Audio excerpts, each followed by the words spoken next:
Olá, o meu nome é João José da Silva Júnior, eu sou advogado e professor de Direito Imobiliário. Estou aqui no programa para responder às perguntas enviadas pelos internautas durante a semana do curso O Laudêmio e sua Juridicidade. Temos aqui, então, uma pergunta enviada pelo telespectador Wesley Silva, daqui de Brasília. Ele pergunta o seguinte: Professor João, o que são terrenos de marinha e seus acrescidos? Wesley, um grande abraço. Importante sua pergunta. Terrenos de marinha e seus acrescidos são bens do domínio da União. Os terrenos de marinha e seus acrescidos é uma qualificação, na verdade, dada por meio de um processo administrativo demarcatório, promovido pela Secretaria de Patrimônio da União, a SPU. Este órgão federal que cuida desses terrenos faz, através do seu processo demarcatório, processo este administrativo, faz inserir alguns imóveis neste âmbito de atuação da União, denominados de terrenos de marinha e seus acrescidos. Então, os terrenos de marinha e seus acrescidos são, na verdade, um âmbito de atuação promovida pela Secretaria de Patrimônio da União, que faz com que um imóvel seja inserido em seu domínio. E daí constitui um aforamento público, um aforamento chamado também de especial. Com isto, o particular perde a propriedade, passa a ter o domínio útil, tendo que pagar o foro anual e mais o laudêmio quando aliena este imóvel onerosamente. Esses terrenos de marinha ficam numa metragem do pré-mar médio até 33 metros para parte da terra, das marés estas que correspondem ao mar, rios e lagoas. Então, caro Wesley, os terrenos de marinha e seus acrescidos correspondem a esse domínio, a esses bens dominicais, pertencentes à União. Já os seus acrescidos correspondem àquelas glebas de terras que estão ligadas, que foram formadas naturalmente e até artificialmente, por força humana. Então, são aquelas glebas de terras, aquelas terras que estão juntas, unidas aos terrenos de marinha. Tanto os terrenos de marinha como os seus acrescidos fazem parte do domínio da União. Espero ter respondido a sua pergunta.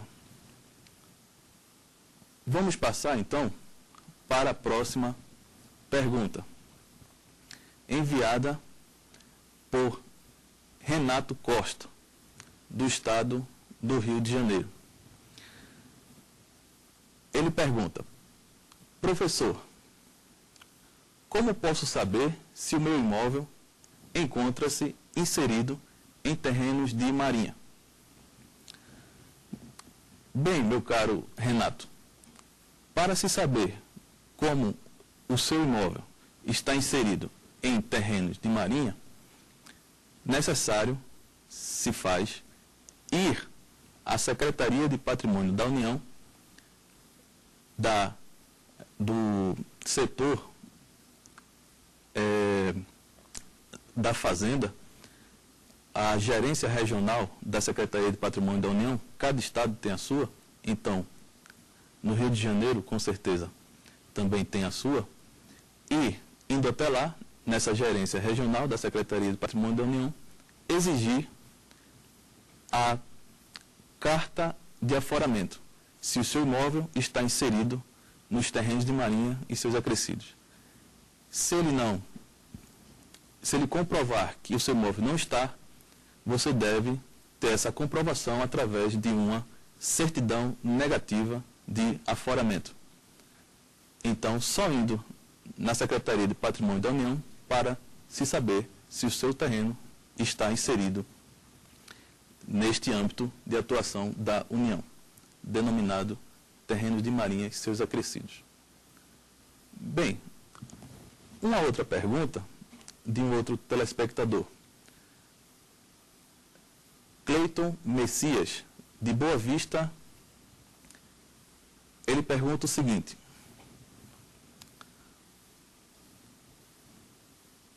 Professor João, o imóvel em que resido não está registrado em meu nome, mas já resido nele há muitos anos. Posso vendê-lo? Bem, meu caro Cleiton, o imóvel em que o senhor reside, o senhor não pode vender, uma vez que ele não está registrado em seu nome. Primeiro o senhor tem que fazer o registro. Só pode vender quem tem a disposição. E só quem tem a disposição, em geral, é o proprietário.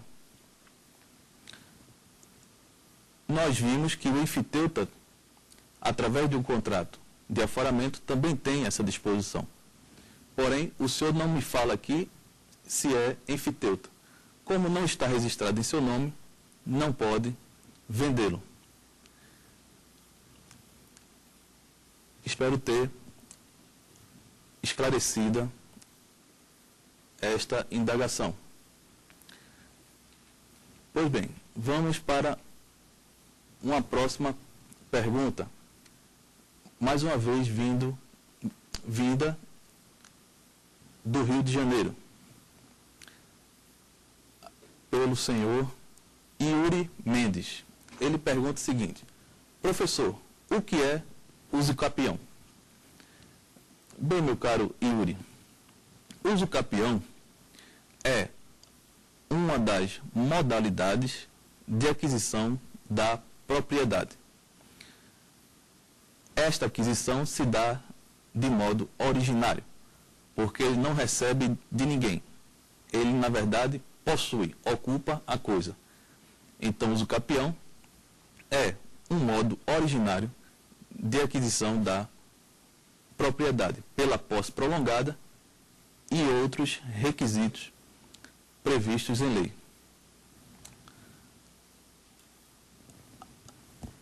Assim sendo, nós vamos para um breve intervalo e voltaremos daqui a pouco.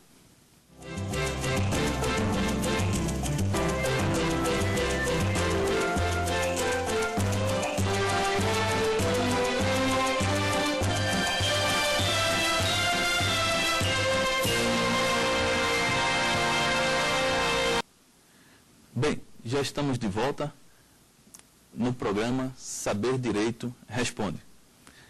Continuando, então, a responder as perguntas dos internautas que assistiram o programa Saber Direito sobre o curso O Laudêmio e Sua Juridicidade. Então, a próxima pergunta foi feita pelo senhor Pedro Ferreira, de Porto Alegre, Rio Grande do Sul. Ele pergunta: professor João, meu questionamento é o seguinte: qual a diferença entre ocupante e foreiro? Bem, meu caro Pedro, ocupante é aquele que está inserido num contrato administrativo de ocupação. O foreiro é aquele que tem um contrato de aforamento. Daí podemos perceber várias distinções. A primeira delas é que o aforamento é um direito real, enfiteuse ou aforamento. Já o direito de ocupação não é direito real, portanto, o ocupante não tem nenhum domínio, o ocupante tem apenas posse. Já o foreiro tem domínio, sim, o domínio útil, que corresponde ao direito de usar, gozar, dispor e de reivindicar o bem de quem quer que o detenha ou possua injustamente. Ambos os contratos são contratos de natureza administrativa, mas com estas distinções. O foreiro, ele paga o foro anualmente à União, no caso de enfiteuse pública. Já o ocupante paga não foro, mas sim taxa de ocupação, que também é anual. Essas são as distinções entre o ocupante e o foreiro. Bem, agradeço a pergunta do senhor Pedro. A próxima pergunta foi enviada pela telespectadora senhora Brenda Souza, de Canoas, também estado do Rio Grande do Sul. Ela pergunta: professor João, existe alguma forma de escapar do pagamento do foro, taxa de ocupação e laudêmio? Tem como escapar, sim, senhora Brenda. Tanto o foro quanto a taxa de ocupação, como também o laudêmio, são ingressos patrimoniais que tem como o cidadão ver afastada de sua vida. Nós temos no nosso ordenamento uma norma que foi baixada, expedida pela Secretaria de Patrimônio da União. A Secretaria de Patrimônio da União, como nós já falamos, é o órgão federal que cuida, que regulamenta os terrenos de marinha e seus acrescidos. Pois bem, a norma baixada, expedida pela SPU, foi a Instrução Normativa número 5 de 2010. Nela está previsto que aquela pessoa que comprovar que ganha uma renda salarial até 5 salários mínimos estará, portanto, isenta do pagamento tanto do foro, como também da taxa de ocupação, como também do laudêmio. Esta é a forma a se fazer para conseguir o afastamento destes ingressos patrimoniais. Uma outra forma, minha cara Brenda, é buscar na Secretaria de Patrimônio da União a comprovação de que, primeiro, se seu imóvel foi inserido em terrenos de marinha, e sendo inserido, buscar o segundo elemento, que é a comprovação de sua intimação pessoal. A Secretaria de Patrimônio da União, não conseguindo se desvencilhar dessa prova, isto é, não comprovando que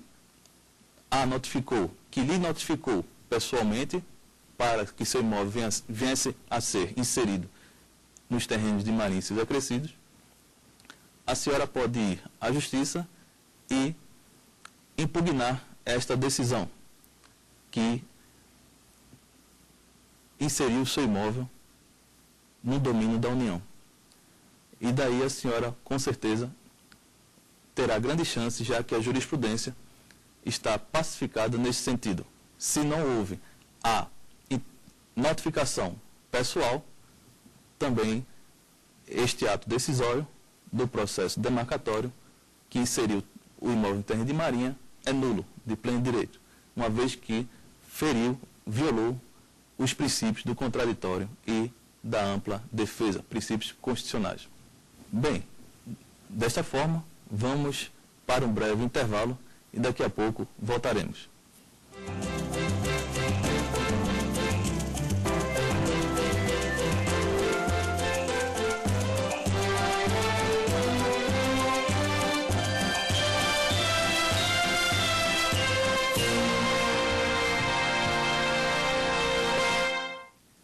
Estamos de volta para o terceiro bloco do programa Saber Direito Responde.